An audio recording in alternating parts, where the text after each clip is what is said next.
The Emperor's New Clothes. Many years ago there was an emperor who was so excessively fond of new clothes that he spent all his money in dress. He did not trouble himself in the least about his soldiers, nor did he care to go either to the theatre or the chase, except for the opportunities then afforded him for displaying his new clothes. He had a different suit for each hour of the day, and as of any other king or emperor one is accustomed to say, "He is sitting in council," it was always said of him, "The emperor is sitting in his wardrobe." Time passed merrily in the large town which was his capital. Strangers arrived every day at the court. One day 2 rogues, calling themselves weavers, made their appearance. They gave out that they knew how to weave stuffs of the most beautiful colors and elaborate patterns, the clothes manufactured from which should have the wonderful property of remaining invisible to every one who was unfit for the office he held, or who was extraordinarily simple in character.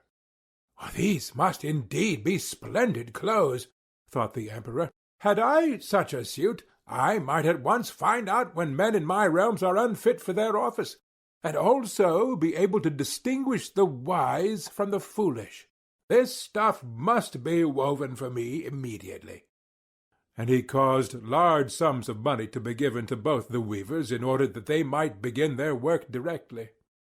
So the 2 pretended weavers set up 2 looms, and affected to work very busily, though in reality they did nothing at all.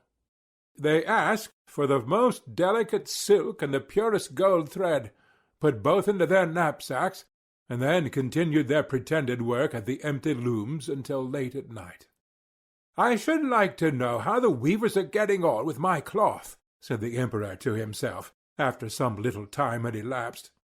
He was, however, rather embarrassed when he remembered that a simpleton, or one unfit for his office, would be unable to see the manufacture.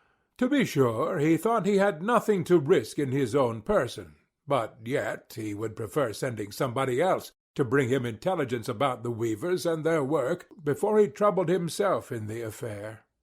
All the people throughout the city had heard of the wonderful property the cloth was to possess, and all were anxious to learn how wise, or how ignorant, their neighbors might prove to be. "I will send my faithful old minister to the weavers," said the emperor at last, after some deliberation. "He will be best able to see how the cloth looks, for he is a man of sense, and no one can be more suitable for his office than he is." So the faithful old minister went into the hall where the knaves were working with all their might at their empty looms. "What can be the meaning of this?" thought the old man, opening his eyes very wide. "I cannot discover the least bit of thread on the looms." However, he did not express his thoughts aloud. The impostors requested him very courteously to be so good as to come nearer their looms, and then asked him whether the design pleased him, and whether the colors were not very beautiful, at the same time pointing to the empty frames. The poor old minister looked and looked. He could not discover anything on the looms. A very good reason. That is, there was nothing there. "What?" thought he again. "Is it possible that I am a simpleton? I have never thought so myself, and no one must know it now if I am so. Can it be that I am unfit for my office? No, that must not be said either. I will never confess that I could not see the stuff."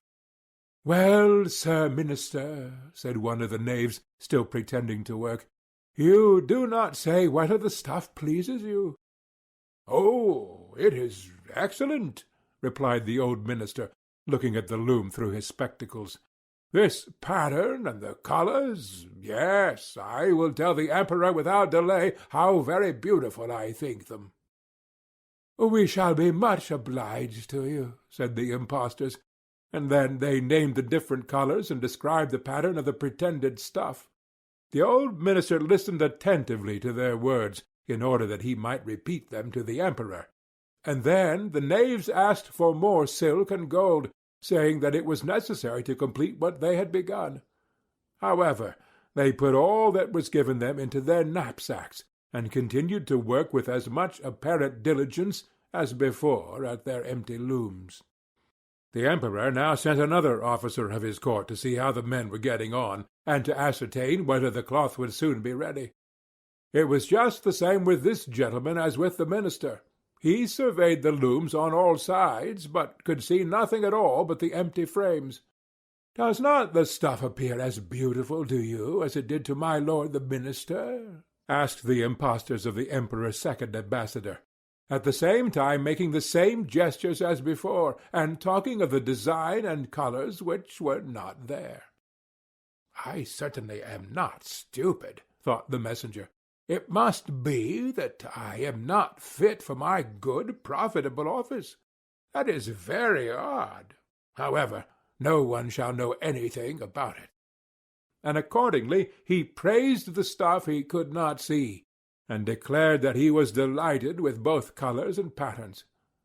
"Indeed, please your Imperial Majesty," said he to his sovereign when he returned, "the cloth which the weavers are preparing is extraordinarily magnificent." The whole city was talking of the splendid cloth which the Emperor had ordered to be woven at his own expense. And now the Emperor himself wished to see the costly manufacture while it was still in the loom. Accompanied by a select number of officers of the court, among whom were the two honest men who had already admired the cloth, he went to the crafty impostors, who, as soon as they were aware of the Emperor's approach, went on working more diligently than ever, although they still did not pass a single thread through the looms. "Is not the work absolutely magnificent?" said the two officers of the crown already mentioned. "If your Majesty will only be pleased to look at it. What a splendid design! What glorious colours!" And at the same time they pointed to the empty frames, for they imagined that every one else could see this exquisite piece of workmanship. "How is this?" said the Emperor to himself. "I can see nothing. This is indeed a terrible affair. Am I a simpleton, or am I unfit to be an emperor? That would be the worst thing that could happen. Oh, the cloth is charming," said he, aloud. "It has my complete approbation." And he smiled most graciously and looked closely at the empty looms, for on no account would he say that he could not see what two of the officers of his court had praised so much. All his retinue now strained their eyes, hoping to discover something on the looms, but they could see no more than the others. Nevertheless, they all exclaimed, "Oh, how beautiful!" and advised his Majesty to have some new clothes made from this splendid material for the approaching procession. "Magnificent! Charming! Excellent!" resounded on all sides, and every one was uncommonly gay. The Emperor shared in the general satisfaction, and presented the impostors with the riband of an order of knighthood to be worn in their buttonholes, and the title of gentlemen weavers. The rogues sat up the whole of the night before the day on which the procession was to take place, and had 16 lights burning, so that every one might see how anxious they were to finish the Emperor's new suit. They pretended to roll the cloth off the looms, cut the air with their scissors, and sewed with needles without any thread in them. "See," cried they at last, "the Emperor's new clothes are ready." And now the Emperor, with all the grandees of his court, came to the weavers, and the rogues raised their arms as if in the act of holding something up, saying, "Here are your Majesty's trousers, here is the scarf, here is the mantle. The whole suit is as light as a cobweb. One might fancy one has nothing at all on when dressed in it. That, however, is the great virtue of this delicate cloth." "Yes, indeed," said all the courtiers, although not one of them could see anything of this exquisite manufacture. "If your Imperial Majesty will be graciously pleased to take off your clothes, we will fit on the new suit in front of the looking-glass." The Emperor was accordingly undressed, and the rogues pretended to array him in his new suit. the Emperor turning round from side to side before the looking-glass. "How splendid his Majesty looks in his new clothes, and how well they fit!" every one cried out. "What a design! What colours! These are indeed royal robes." "The canopy which is to be borne over your Majesty in the procession is waiting," announced the chief master of the ceremonies. "I am quite ready," answered the Emperor. "Do my new clothes fit well?" asked he, turning himself round again before the looking-glass, in order that he might appear to be examining his handsome suit. The lords of the bedchamber, who were to carry his Majesty's train, felt about on the ground, as if they were lifting up the ends of the mantle, and pretended to be carrying something, for they would by no means betray anything like simplicity or unfitness for their office. So now the Emperor walked under his high canopy in the midst of the procession, through the streets of his capital, and all the people standing by, and those at the windows, cried out, "Oh, how beautiful are our Emperor's new clothes!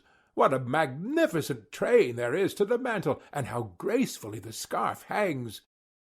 In short, no one would allow that he could not see these much-admired clothes, because, in doing so, he would have declared himself either a simpleton or unfit for his office. Certainly, none of the Emperor's various suits had ever made so great an impression as these invisible ones. "But the Emperor has nothing at all on," said a little child. "Listen to the voice of innocence!" exclaimed his father, and what the child had said was whispered from one to another. "But he has nothing at all on!" at last cried out all the people. The Emperor was vexed, for he knew that the people were right. But he thought the procession must go on now, and the lords of the bedchamber took greater pains than ever to appear holding up a train, although, in reality, there was no train to hold.